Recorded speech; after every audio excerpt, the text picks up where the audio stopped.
Okay, so in this video we're going to show the surface anatomy of the basic venous system of the upper limb, basically the superficial system.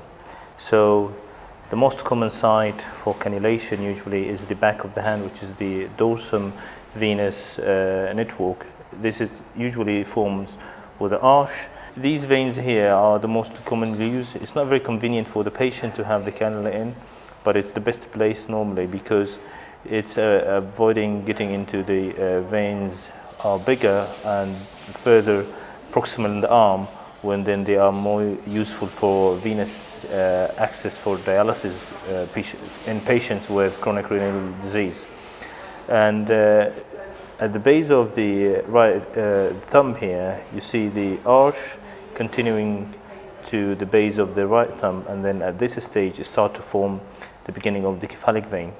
The cephalic vein runs here just behind the base of the thumb and runs on the outer aspect of the distal arm on the radius bone, and moving the hand to this position, you can feel the radial artery very close to here. The radial artery normally is deeper structure compared to the cephalic vein, but some people try to cannulate veins, superficial veins in this area, and if anyone is going to do this, you have to be very careful to avoid cannulating the artery. On the other side of the hand, there is the radial ulnar artery, which is a lot deeper and is very unlikely to be caught into a venous cannulation. On the outer aspect of the radial side of the arm, there is the cephalic vein, which is, you can see running across here.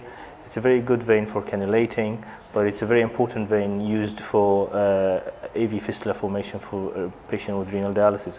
So it's very important to have a history from the patient to find out what is the underlying pathology and what's the underlying chronic medical condition. Because if you're going to cannulate a patient who is a chronic kidney disease, you would like to reserve these veins because it might be used for vascular access for dialysis. Otherwise, this vein is very commonly used for anesthetic, by anesthetic doctors to have cannulas pre-induction for anesthesia. So the cephalic vein carries its course on the outer aspect of the forearm and the arm, and it gives this is the cephalic vein at the antecubital fossa, and it gives this appearance of the cephalic vein on the arm. And the antecubital fossa, it's important to understand the anatomy of the venous structures because it's very close to the brachial artery. The longitudinal vein here is the cephalic vein.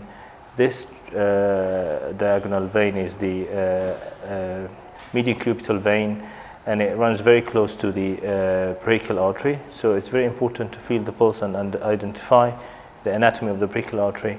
And when you're putting in cannula in this structure, you have to be very careful to avoiding cannulating brachial artery. Sometimes in an old thin patients, you can see the brachial artery pulsating, and sometimes people put a cannula in it, considering it as a vein. On the other side of the arm, you can see the basilic vein is forming into the in the forearm, and is connecting the median cubital vein. And at this stage, just before it goes into the arm, it goes in deeper to the fascia and becomes the basilic vein into the fascia, under the fascia in the arm. It's unusual to see this vein because it's deeper and it's under the fascia in this stage, and it's very commonly used for inserting of peripherally inserted central lines like PICC line, midlines, and smart lines.